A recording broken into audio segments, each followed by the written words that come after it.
단점은 먼저 시작할 때 투자금을 이 다른 나라로 가져와야 한다는 점. 가져오는 게 기술적으로 어렵진 않죠. 외화가 들어오는데 어떤 나라인들 마다하겠습니까? 하지만 가지고 나갈 것까지 생각하면 또 부담스러워지는 것이 사실이죠. No, God! 그리고 내 나라가 아닌 다른 나라에 세금을 내면서 많은 혜택을 받지 못한다는 점. 그리고 언어적, 문화적 문제 등으로 관공서라던가 가가지고 곤혹을 치를 수 있다는 점. 아주 간단하게만 얘기하고 있는 겁니다. 어, 그리고 그런 비슷한 이유로 자기가 관리하는 인력을 활용하는 게 내 마음대로 쉽지 않고 효율적이지가 않습니다. 또 믿을 수 있는 사람들이 있는가의 문제도 있고요. 베트남은 많은 분들이 얘기하시지만 되는 것도 없고 안 되는 것도 없는 나라라고 합니다. 이 말이 무슨 말이냐면 그냥 정석적인 방법으로는 손해만 보고 일도 제대로 안 되고 그러는데 어디선가 누군가는 편법으로 혹은 자기들만 아는 방식으로 이익을 내고 있다. 이런 말로도 해석이 될 수가 있고요. 지금 내 기분이 그래. 어이가 없네. 결론을 내려보자면 베트남은 분명히 좋은 시장이지만 이 문화에 대한 내성이 좀 필요하고 또 과연 베트남이라는 나라를 믿을 수 있는지 그리고 이 환경 안에서 살아갈 자신과 믿음을 만들어낼 수 있는지가 개인적으로 중요한 것 같습니다.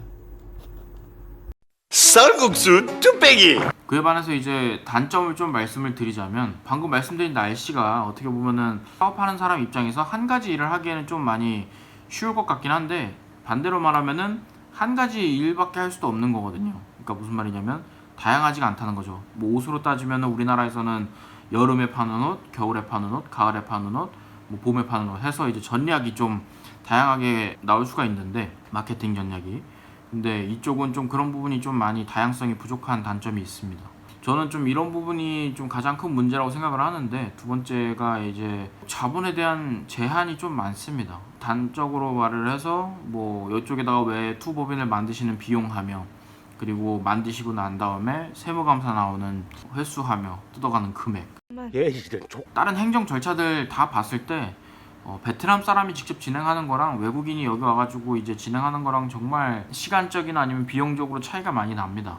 그리고 뭐 투자 같은 경우도 사업이 아니라 투자 같은 경우에도 아파트만 이제 외국인들이 구매를 할 수가 있고 기한이 있는 조건으로 구매를 하실 수가 있고 그 이외의 것들은 아직 사실 수가 없으세요. 근데 문제는 그냥 살 수 없다고 딱 단정 지으면 되는데 거기에 대한 법률이나 아니면 관련된 규정 또한 확실치 않은 상황입니다.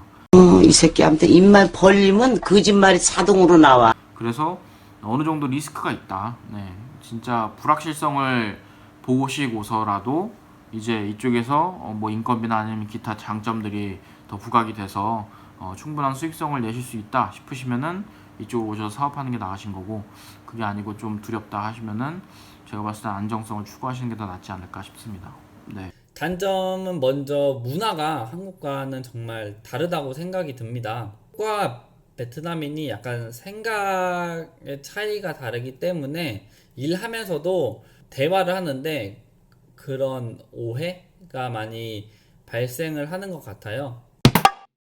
한국인은 어떤 직원들한테 요런 일은 당연히 직원들이 해야 된다 라고 생각을 하는데 베트남인들은 그렇지 않다라고 생각을 해요. 그래서 한국인이 생각하는 그 일의 범위와 베트남인이 생각하는 그 일의 범위가 약간의 차이가 있습니다. 그냥 간단하게 말씀드리면 여러분한테 최저임금 22만원 주는데 100만원어치 일을 하시겠습니까? 소리 집어쳐. 숙박 비용이 또 비쌉니다. 물가는 싸지만 깔끔한 아파트 3룸에 풀옵션에 거주하시려면은 한 달에 최소 비용 100만원 정도는 기본적으로 든다고 보시면 됩니다. 이건 너무한 거 아니냐고? 숙박비용, 관리비, 수도세, 전기세 그런 거 따지면 최저 100만원이라고 보시면 되고요. 이보다 더 비싼 아파트들이 있습니다. 베트남 사람들 중에서 아파트에 거주하시는 분들도 많이 있지만 뭐 자가인 경우가 대부분이고요. 아니면 지인분들끼리 이제 3룸에 한 6명, 7명 이렇게 거주를 하는 사람들이 정말 많습니다. 베트남이라고 무조건 뭐 30만원, 40만원에 좋은 아파트에 거주하실 수 있을 거라는 생각은 버리는 게 맞습니다. 그리고 마지막으로 단점은 외롭습니다. 한국의 경우 스트레스를 받거나 힘든 일을 겪었을 때 가까운 근교로 여행을 떠나거나 친구를 만나 맥주 한 잔을 즐기거나 수많은 문화생활을 통해서 다양한 경험을 하면서 스트레스를 풀 수 있다라고 생각을 합니다.